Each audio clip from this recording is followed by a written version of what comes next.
किस चीज की चोरी? वोट। आप सबसे पहले इस वीडियो को देखिए। Here is the list of duplicate voters. These are all the people who have voted multiple times in Karnataka. Next, fake addresses. House number 0. You're laughing? There are thousands and thousands of these people. No address. House number 0. House number 0. Father's name ILSDHFHUG. तुम उड़ा दिया है, चोरी हो रही है।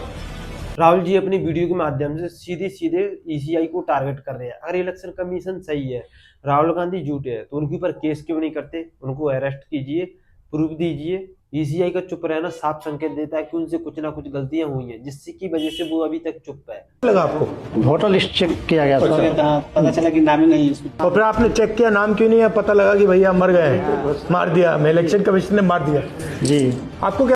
Voter list में से इनको डेड कर दिया। उन्होंने जब चेक किया तो इनका वोटर लिस्ट में मृत्यु हो गई। ठीक है, मतलब कि अभी ये जीवित भी है, फिर भी इनकी मृत्यु हो गई। मत सोचिए कि कांग्रेस बीजेपी क्या, बात वोटर लिस्ट के ऊपर हो रही है। आप वोटिंग देते भाई, सीधी सी बात है। आप वोट देने क्यों जाते हो? कि आपका पसंदीदा शख्स, आप जिसको चाहते हैं कि हाँ ये हमारे देश का, हमारे शहर का विकास करेगा, उसको जिताना चाहते हो, आप वोट करते हो, लेकिन होता कुछ उल्टा ही है। ठीक है, तो इसके ऊपर भाई आप सब लोगों को शांत नहीं बैठना चाहिए। ठीक है, हमको राहुल जी की मदद करना चाहिए इस कैंपेन में और जुड़ना चाहिए। राहुल गांधी द्वारा जिस प्रकार से सार्वजनिक रूप से चुनाव आयोग के बारे में बयानबाजी की रही है, उनकी एक तरह से मानसिक दिवालियापन की स्थिति है। एक तरफ वो सुप्रीम कोर्ट, हाई कोर्ट के बारे में कुछ भी बोलते रहे, दूसरी तरफ सेना का अपमान करते हैं, तीसरी तरफ चुनाव आयोग के जो सार्वजनिक रूप से चुनावी प्रक्रिया पे और चुनाव आयोग पे प्रश्न खड़ा कर रहे हैं। एक तरह से ये अर्बन नक्सलाइट वाली मानसिकता है। डॉक्टर मोहन जी का बयान है कि उनकी मानसिक स्थिति ठीक नहीं है। ठीक है, उनको मतलब माफी मांगनी चाहिए। ठीक है, किस बात की माफी मांगनी चाहिए? पहले ये तो बताओ आप किस बात की, आपने क्या प्रूफ दिया? उन्होंने प्रूफ बताया कि ये फेक वोटर लिस्ट है, एक ही एड्रेस पे मतलब इतने सारे लोग वोट डाल रहे हैं। ठीक है, उन्होंने बाकायदा प्रूफ डाले हैं।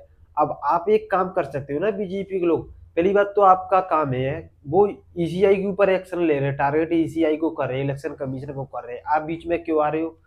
आप बीच में क्यों बोल रहे हो? मतलब आपने कुछ किया होगा तभी तो आप ईसीआई को सपोर्ट कर रहे हो। आपको तो निष्पक्ष रहना चाहिए, ईसीपीआई को जवाब ईसीआई को देना चाहिए ना कि ये हुआ कैसे है। उनकी अगर कोई उनके सिस्टम में, डाटा में गलतियां हुई तो उनको साफ बताना चाहिए, हमारे डाटा में कुछ गलती है, मतलब बाकायदा प्रूफ के साथ कुछ ऐसा करना चाहिए जिससे हम लोगों को यकीन हो कि हाँ। लेकिन कोई सही जवाब नहीं, कोई प्रूफ नहीं, क्या समझे हम इसको? कुछ गलतियां हुई हैं, इससे साफ संकेत होता है।